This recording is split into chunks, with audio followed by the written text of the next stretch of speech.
Good evening. Hi, boys and girls, moms and dads, whoever, neighbors. Sit 6 feet apart. Okay. Hey, we're going to have some battles, you said, tonight. Yeah, there's going to be a battle. It's going to be a really crazy one. Let me tell you. These tactics are like outstanding. It was a little bit of trickery for the mind and a little bit of power from God. Okay, let's go for it. Well, remember the Israelites? They had just camped on the other side of the river? So now they're in Canaan? Yeah. Well, here goes.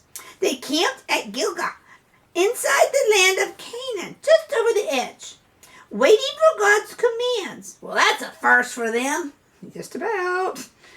One day, Joshua, their brave leader, was out walking along where he could see the great city of Jericho. Hey, he's been there. I know.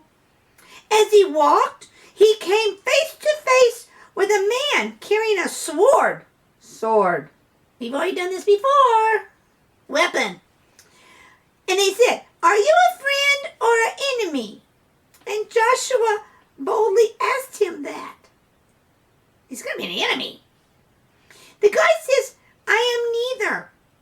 The stranger replied, "I have come to you as the commander of the army of the Lord." When Joshua saw that it was an angel, you can't miss those wings, I'm telling you. He fell to the ground and bowed low before him. "And what message do you have from the Lord?" he asked. Good thing. Then the angel gave him the plans that God wanted the Israelites to follow. And when they attacked the city of Jericho, it would all go hunky-dory. You added that. I know. Joshua had never heard such strange plans of war, but he remembered exactly what the angel said. He needed a post-it note to write it down on. Nope, his brain. He returned to the camp, knowing that he would try to do just as he had been told, because he felt that the Lord up there knew better than he. What the Lord said, he would obey. And it's going to go a little crazy. Okay. Now the people of Jericho had been very frightened when they saw the Israelites camped within sight of their city. It's like, uh-oh, they're encroaching on our territory. They closed their gates for the city tight, and no one came in and out. Hey, it's kind of like the coronavirus. You haven't talked about that in a long time. I know, I just try to forget about it and go on with life. So, towards this walled city, Joshua commanded the people to march.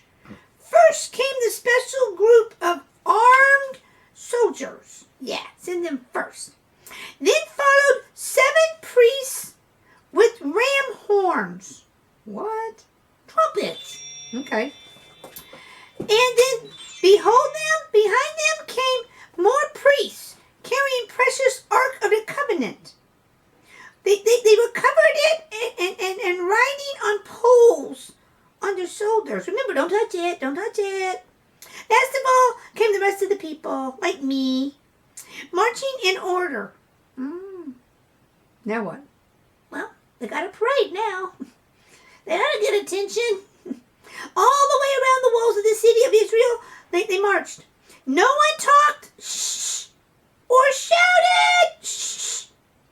The only noise was the sound of the ram's horns being blown.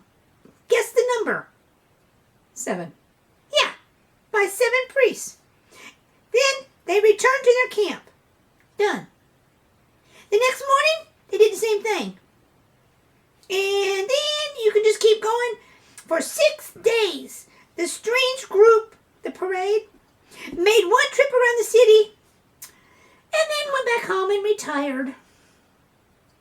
Well, inside the city, the people of Jericho were like, "Oh, I don't get this."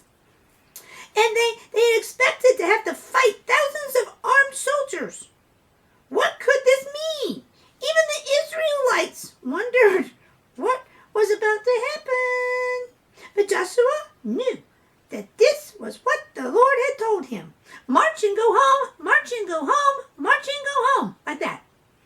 So what happens then?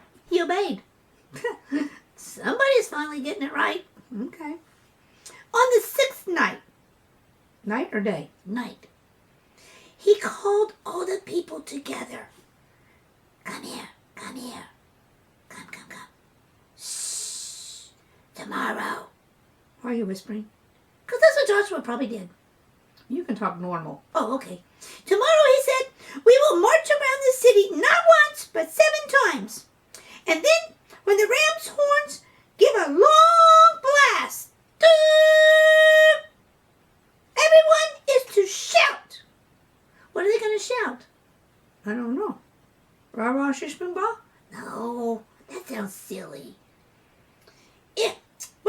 If we do this, the Lord had promised to give us the city. You can shout a war and win? No, not usually. Well, remember though that God wants us to destroy every living thing in the city, except those we find in the house of Rahab. She's back! Oh man, I knew she was going to be the heroine. Uh-huh. For she had saved the spies. Mm-hmm. Payback time. Yeah, it's going to be sweet. You can tell her house because there is a red cord hanging from the window. Big and long. Mm-hmm. All the gold and silver that is in the city must go into the treasury for the Lord. Oh, they're going to get rich. Mm-hmm. The next morning, guess what? What? They eat breakfast. What? Manna? No, we were done with that. The Israelites got up early and formed their straight parade. Again, they marched towards Jericho and around its city walls. Not once, not twice, not 3 times, not 4 times, but 7. There's a magic number. Mm-hmm. 7. Then, the marchers stopped still. Like that. And the priests, they blew loud and long upon their horns, and Joshua's voice rang out, "Shout, for the Lord has given you the city!" And all the people answered with a great wild shout, "Yeah!" You are loud. It's emphasis. Okay. And when they did, the walls of the city got shaken, cracked, and crumbled. They yelled so loud. They trembled and leaned, and then they fell crashing to the ground. Talk about opening the front door the hard way. Mm-hmm. The Israelites, that army, they began climbing over the ruins, over the rocks and the bricks and the mortar to fight the people inside the city. But they found them so frightened by the collapsing of the walls that they hardly had to fight at all.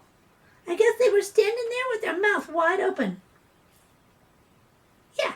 And the 2 spies, they found Rahab's house really easy with all of her family and safe inside. And they took them back to the Israelite camp to wait until the battle was over.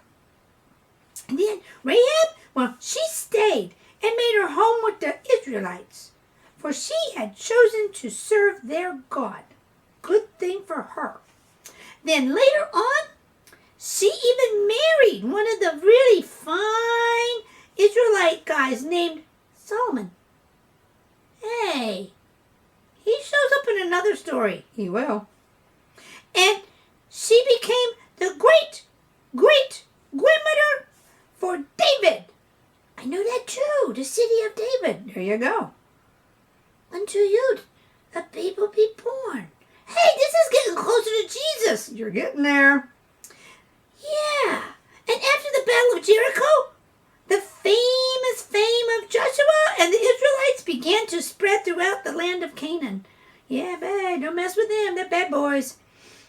And others, they dreaded the day they were going to have to fight against this army, whose commander was...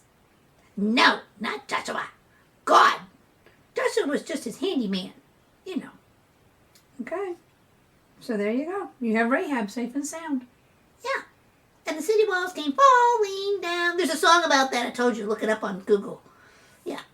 Okay. Say goodnight. Okay, kitties. Snuggle down. Pull your covers up. And dream about